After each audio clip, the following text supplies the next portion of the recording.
You know what's funny about cubing? You might get a very good solve, maybe your personal best, but the very next solve can completely blow up. This is not like your skills disappeared, but your consistency did.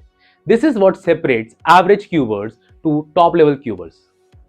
We often chase faster times by learning more algorithms, turning speed, and faster TPS. But what if I tell you it's all useless if there is no control? Think about it. In a competition, why does average matter and not the singles? Because that is where consistency plays a part.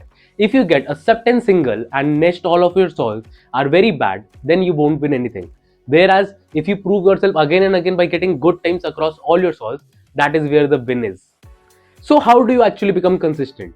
A very easier way is record some of your solves, then properly watch each of the solves and differentiate what makes a good solve good and what makes a bad solve bad. The difference between a good and the bad solve is the reason why you're not consistent. So this is the easiest way if you are focusing on improvement in consistency, and this will alone make you much more consistent.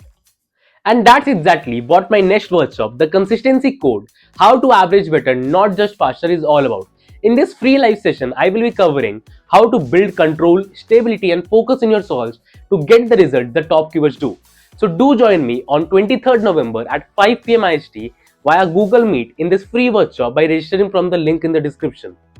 So, if you have ever wondered why your practice does not show up in your average, this session will be it.